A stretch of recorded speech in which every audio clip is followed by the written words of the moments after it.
Hi everyone, welcome to Bindaas physics. आज का topic है superposition of n collinear harmonic oscillation. यहाँ पर सुपरपोजिशन का मतलब है दो वेव्स को जब हम लोग जोड़ते हैं या एक के ऊपर दूसरा रख देते हैं, हम उसे सुपरपोजिशन कहते हैं of n collinear harmonic oscillation. Collinear मतलब एक ही डायरेक्शन में वेव्स का मूव करना, है ना, ऑसिलेट करना। और एन मतलब हम लोग दो या तीन नहीं, इतना मतलब एन नंबर वाले वेव्स को यहाँ पर सुपर इम्पोज करेंगे, ठीक है ना। तो एक पर्टिकुलर नंबर यहाँ पर नहीं लिए हैं। तो इसके पहले वीडियोस में हम लोगों ने 2, 3, 4 ले लिए थे, लेकिन यहाँ पर हम लोग एन नंबर यानी कि 5 भी हो सकता है, 6 भी हो सकता है, ठीक है ना। अब देखिए, पहले हम लोग देखेंगे कि ऐसे वेव्स को हम लोग सुपर इम्पोज करेंगे जिसका फेज डिफरेंस इक्वल हो। फेज यानी कि ये फाई, ये क्या होगा, इक्वल होगा, ठीक है ना। तो पहले हम लोग क्या करते हैं, एन नंबर ऑफ जो वेव्स थे उनके डिस्प्लेसमेंट को लिखते हैं, है ना। तो पहले वाले जो वेव है उसका डिस्प्लेसमेंट x1 मान लेते हैं, दूसरे वाले वेव के लिए डिस्प्लेसमेंट x2 मान लेते हैं, तीसरे वाले के लिए x3। ठीक उसी प्रकार एन नंबर ऑफ जो टर्म और वेव थे उसके लिए जो डिस्प्लेसमेंट होगा वो xn होगा, ठीक है ना। तो हम लोग लिखते हैं a nought cos omega t, जो हम लोग का इक्वेशन था। दूसरा होगा a nought cos omega t plus five. यहाँ पर ए नॉट का मतलब है आपका एम्पलीट्यूड, ठीक है ना। और कॉस ओमेगा टी मतलब एंगुलर फ्रीक्वेंसी साथ में टाइम, प्लस यहाँ पर फाइव यानी क्या है, फेज डिफरेंस।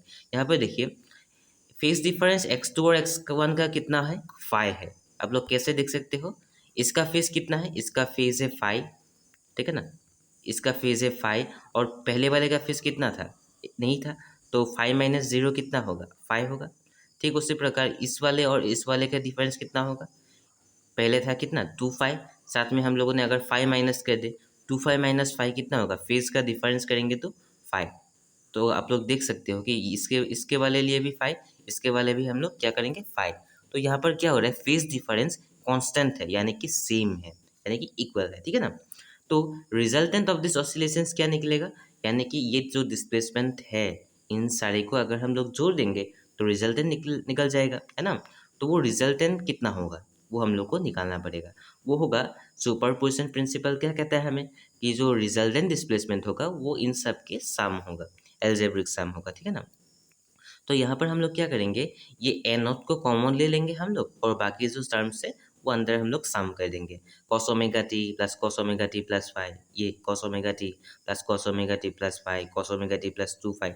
ठीक इसी प्रकार हम लोग लास्ट तक जाएंगे। ए नॉट को हम लोगों ने कॉमन ले लिए, ठीक है ना। अब इसे सॉल्व करने का दो तरीका होता है। पहला तरीका हम लोग वेक्टर एडिशन कर सकते हैं और दूसरा हम लोग क्या कर सकते हैं, एक कॉम्प्लेक्स नंबर का कॉन्सेप्ट लेके हम लोग आगे चल सकते हैं। यहाँ पर हम लोग क्या करेंगे, एक्स को हम लोग ए ई आई ओमेगा टी मानेंगे, यानी कि एक्स पहले क्या था, एक्स का कॉन्सेप्ट था ए नॉट कॉस ओमेगा टी। यहाँ पर हम लोग कॉस को ई टू दी पावर आई से रिप्लेस करेंगे। पहले क्या था, एक्स इक्वल टू था ए कॉस ओमेगा टी था, है ना। ठीक उसी प्रकार हम लोग कॉस को अगर ई टू दी पावर आई से रिप्लेस कर दे तो क्या हो जाएगा, एक्स इक्वल ए, तो एक को रखने दीजिए, कॉस के जगह पर e to the power i put कर देते हैं हम लोग, है ना। तो आई ओमेगा टी हो गया। तो यही मैंने यहाँ पर लिखा है। हम लोग यहाँ पर क्या करेंगे, सिर्फ कॉस वाले टर्म को ई से रिप्लेस कर देंगे, ठीक है ना। तो करते हैं, जब ये रिप्लेस करेंगे तो हमारा रिजल्टेंट जो डिस्प्लेसमेंट था वो तो कुछ ना कुछ चेंज आएगा, उसे हम लोग जेड मान लेते हैं, ठीक है। तो पहला वाला टर्म क्या बन जाएगा, ए ई आई ओमेगा टी। यहाँ पर देखिए, कॉस को अगर हम लोग ई टू दी पावर आई से रिप्लेस करें, ए ई आई ओमेगा टी, ए ई क्या होगा, आई ओमेगा टी प्लस फाइव, वही मैंने यहाँ पर लिखा है, कॉस ओमेगा टी। तो ये नहीं है, ये है ए e i omega T, A e i omega t plus five, A e i omega t plus 2 5। तो आई होप आप लोग समझ पा रहे हैं ना। तो यहाँ से आप लोग ए ई आई ओमेगा टी को कॉमन ले सकते हो क्योंकि ये जो है सारे टर्म्स में है, ठीक है ना। तो आप लोगों ने कॉमन ले लिया तो अंदर बचा क्या, 1 plus e to the power i five plus e to the power 2 i five plus e to the power 3 i five. ठीक इसी प्रकार जाते रहेंगे, e to the power n minus 1 5 तक जाएंगे, है ना, e to the power 1 minus n 5 तक जाएंगे। यहाँ पर देखिए आप लोग क्या हो रहा है कि ये जो मतलब सम है, एन टर्म्स तक हम लोग को सम करना पड़ेगा। ये कुछ एक ऑपरेटर जैसा बन रहा है, क्या ऑपरेटर, जियोमेट्रिक सीरीज प्रोग्रेशन जैसा हो रहा है। देखिए आप लोग, e to the power i five, e to the power 2 I5, e to the power 3 I5, है ना। तो कुछ ना कुछ तो बन रहा है। तो इसका सम होगा ये, इसका सम होगा ये। तो ये आप लोग को समझने के लिए आप लोग को जियोमेट्रिक सीरीज प्रोग्रेशन समझना पड़ेगा। थोड़ा सा मैं समझा देता हूँ, पूरा कॉन्सेप्ट तो मैं यहाँ पर समझा नहीं पाऊंगा, ठीक है ना। तो वो बहुत लंबा हो जाएगा। देखिए, जैसे कि 5 + 5 × 1 + 5 × 2 + 5 × 3, ठीक उसी प्रकार यहाँ पर हम लोग क्या कर सकते हैं, अगर 5 को हम लोग ए मानेंगे, 5 को अगर हम लोग ए मानेंगे तो क्या होगा, ए प्लस ए इंटू वन प्लस ए इंटू टू। जब ऐसा होगा हम लोग 1 2 3 4 को आर मान सकते हैं, है ना, और 5 को हम लोग ए मान सकते हैं। तो यहाँ पर क्या होगा, 5 1 माइनस आर एन। ठीक उसी प्रकार हम लोग यहाँ क्या कर रहे हैं, 1 माइनस, यहाँ पहला टर्म क्या है, वहाँ पर 5 था, यहाँ पर 1 है, तो हम लोगों ने 1 पुट किया, ए है ये, साथ में क्या होगा, आर को हम लोग क्या मान रहे हैं, ई टू दी पावर आई 5 को मान रहे हैं, है ना, दूसरा टर्म को हम लोग आर मान रहे हैं, और साथ में फॉर्मूला क्या था, 1 minus r to the power n divided by 1 minus क्या होगा आर। ठीक है ना, तो यहाँ पर आर तो हम लोग ने यहाँ पुट कर दिया है, एन को यहाँ पर r n to the power क्या एन है, तो क्या होगा ई आई 5 साथ में एन मल्टीप्लाई हो जाएगा। तो यहाँ से हम लोग क्या करेंगे, e to the power n i n 5/2 को हम लोग कॉमन ले लेंगे, यहाँ से इस दोनों टर्म से e to the power i n 5/2 को कॉमन ले लेंगे, तो क्या हो जाएगा, यहाँ पर तो है नहीं e to the power i n 5/2, तो आप लोग क्या करेंगे, यहाँ पर आप लोग मल्टीप्लाई और डिवाइड दोनों कर दीजिए। क्या कर दीजिए, e to the power i n 5/2 को मल्टीप्लाई और डिवाइड दोनों कर दीजिए, तो क्या हो जाएगा, कट के दोनों कट जाएगा और बचेगा 1। तो ऊपर वाले मैंने बाहर ले लिया, बाहर लिए तो नीचे बचेगा क्या, 1 by e to the power i n 5/2। ठीक है ना, तो वो मैंने यहाँ पर लिखा, और यहाँ से भी आप लोग क्या लीजिए, ई टू दी पावर आई 5/2 को कॉमन ले लीजिए, तो तब क्या बचेगा, यहाँ पर ई आई 5 को मल्टीप्लाई और डिवाइड कर दीजिए, ई आई 5/2 ऊपर वाले को मैंने बाहर ले लिया, तो अंदर क्या बचेगा, 1 by e to the power i 5/2, तो वो ऊपर आ जाएगा, तो e to the power minus i 5/2। तो ये मैंने यहाँ पर लिखा हुआ है। आई होप आप लोग समझ पा रहे हैं, है ना, ए ई आई ओमेगा थी, ये तो पहले से ही था। साथ में क्या होगा आप लोगों का, ये मैंने कॉमन ले लिया, तो जो नीचे था वो ऊपर आएगा तो माइनस हो जाएगा, है ना, तो ये तो आप लोग को समझ में आ रहा होगा, है ना।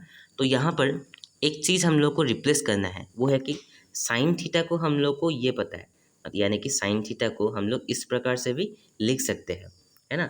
तो कुछ चीज़ें आप लोग को यहाँ पर नया मिल रहा है, तो यहाँ पर आप लोग क्या करना पड़ेगा, उसे याद रखना पड़ेगा। ये भी एक फार्मूला है, जिस प्रकार जियोमेट्रिक सीरीज प्रोग्रेशन का एक फार्मूला था वो, ठीक है, इसी प्रकार ये भी है। इसे हम लोग प्रूफ कर सकते हैं, है ना, तो 10 मिनट और लग जाएंगे, तो इसलिए मैंने यहाँ पर सिर्फ फार्मूला यहाँ पर लिख दिया है। देखिए, साइन थीटा को हम लोग लिख सकते हैं e to the power i theta minus e to the power minus i theta, साथ में डिवाइडेड बाई 2i। ठीक है ना, तो यहाँ पर ये कुछ बन रहा है ना, e to the power minus i theta, e to the power minus e to the power i theta, साथ में कुछ होगा तो 2i साइन थीटा हो जाएगा, इसके जगह पर 2i साइन थीटा, थीटा यहाँ पर क्या है n5/2 है। ठीक है ना, तो यहाँ पर बन रहा है कि नहीं बन रहा है, आप तो खुद सोचिए, e to the power i theta, e to the power i साथ में ये theta minus e to the power minus i theta, e to the power minus i theta बन रहा है ना। तो इसलिए हम लोग क्या करेंगे, ए ई आई ओमेगा टी, इसको तो जैसा है वैसा ही रखिए। साथ में क्या होगा, यहाँ पर आप लोग क्या कर सकते हैं, इसके जगह पर आप लोग क्या कर सकते हैं, 2i sine theta, 2i sine theta, क्योंकि यहाँ पर देखिए फॉर्मूला था क्या, e to the power i theta, लेकिन e to the power i theta तो पीछे है, तो हम लोग माइनस को कॉमन लेके यहाँ पर रख दिए, है ना। और थीटा यहाँ पर क्या था, 2i sine theta, 2i sine theta क्या था n5/2, आई थीटा, थीटा क्या था n5/2, मैंने यहाँ पर लिख दिया है। और साथ में ये जो टर्म्स है, इन दोनों को मैंने यहाँ पर ऐसे लिख दिया है। देखिए, ऊपर का टर्म मैंने यहाँ ऐसे लिख दिया है, और नीचे का टर्म मैंने ऊपर ला के माइनस कर दिया है। ठीक है ना, तो आई होप आप लोग समझ पा रहे हैं, है ना। तो माइनस माइनस कट गया, 2i कट गया, तो बचा क्या, sign n5/2 divided by sine 5/2, है ना। तो z is equal to a e i omega t sine n5/2 sine 5/2, साथ में ये, इसे आप लोग ई मतलब क्या है, एक्सपोनेंशियल है, तो ई एक्स भी मैंने यहाँ पर लिख दिया। अगर आप लोग नहीं लिखना चाहते तो कोई बात नहीं, आप लोग मत लिखिए, है ना, ई भी लिख सकते हो आप लोग, ए ई आई ओमेगा टी। यहाँ पर हम लोग क्या करेंगे, A1 पुट करेंगे, किसी को A1 पुट करेंगे, यहाँ पर A1 क्या होगा, आपका वैल्यू होगा, जो मैं यहाँ पर कंक्लूड करूँगा। ठीक है ना, देखिए, ई to the power i 5/2 n-1, ये कहाँ से आया, देखिए, e x p i n5/2 e x p i, मतलब ऐसे तो आपको पता ही होगा कि एक्स टू दी पावर यहाँ पर क्या होगा, x to the power 2 x to the power 3, अगर ये दोनों मल्टीप्लाई होता है तो हम लोग क्या करते हैं, एक्स टू दी पावर 2+3 कर देते हैं। ठीक उसी प्रकार ये दोनों मल्टीप्लाई हो रखा था, तो हम लोगों ने e x p i n 5/2 e x p minus i 5/2, इन दोनों का एक ही टर्म लेके इन दोनों को प्लस कर दिए, यानी कि सम करवा दिए। तो आई 5/2 दोनों में कॉमन है, कॉमन ले लिए, और यहाँ पर n-1 अंदर बच गया, है ना। तो ए ई आई ओमेगा टी यहाँ पर मैंने पुट कर दिया है। तो यहाँ पर देखिए, sign n5/2 divided by sine 5/2, इसे हम लोगों ने A1 से रिप्लेस किया है। अब A1 क्या है वो हम लोग थोड़ा सा समझते हैं। यहाँ पर A1 का मतलब है ये जो टर्म है इसी को हम लोगों ने A1 लिखा क्योंकि ये बार बार हम लोग को लिखना पड़ जाए क्योंकि ये तो हम लोग अभी सॉल्व कर रहे थे, इसको सॉल्व नहीं कर रहे थे, तो मैंने यहाँ पर थोड़ा सा सिंप्लीफाई करने के लिए A1 लिख दिया। लास्ट में A1 को ये पुट कर देंगे, ठीक है ना। तो ये कोई अलग से चीज़ नहीं है ना। तो इसे बार बार लिखने से अच्छा है तो कुछ मान लीजिए हम लोग यहाँ पर A1 है ना। अब क्या करते हैं A1 E माइनस मतलब I ओमेगा टी और e to the power I, ये फिर से कुछ ऐसा बन गया x to the power square into x to the power 3, तो मतलब e टू दी पावर कुछ होगा और e टू दी पावर कुछ है, तो इन दोनों को फिर से सम कर लीजिए, I को कॉमन लीजिए, अंदर क्या बचा omega t plus 5/2 n minus 1। और हम लोगों ने e to the power I को क्या माना था, e to the power I को क्या माना था हम लोगों ने, cos माना था, तो रिप्लेस कर दीजिए, z इक्वल टू क्या होगा cos, है ना। अब देखिए अगर e to the power I को हम लोग cos लिख रहे हैं तो z को भी कुछ रिप्लेस करना पड़ेगा, x रिप्लेस करना पड़ेगा, है ना। अब देखिए A1 की जगह पर क्या पुट कर दीजिए, ये पुट कर दीजिए, हम लोगों ने माना था sign n5/2 divided by sine 5/2, है ना। और a को n पुट कर दीजिए, तो हम लोगों ने पहले ही लिया था, यहाँ पर क्या होगा cos omega t plus 5/2 n minus 1, ये तो पहले से ही था। तो हम लोग का फाइनल आंसर आया, इसको हम लोग कुछ मान लेते हैं n0 sine n5/2 divided by sine 5/2 को इसको हम लोग cos मान लेते हैं, है ना। तब हमारे पास क्या आ जाएगा a cos omega t plus n minus 1 5/2, है ना। तो यही हम लोग का आंसर है। यहाँ पर a को हम लोग क्या लिख सकते हैं, ये लिख सकते हैं a is equal to n0 sine n5/2 divided by sine 5/2, a is equal to n0 sine n5/2 divided by sine 5/2, है ना।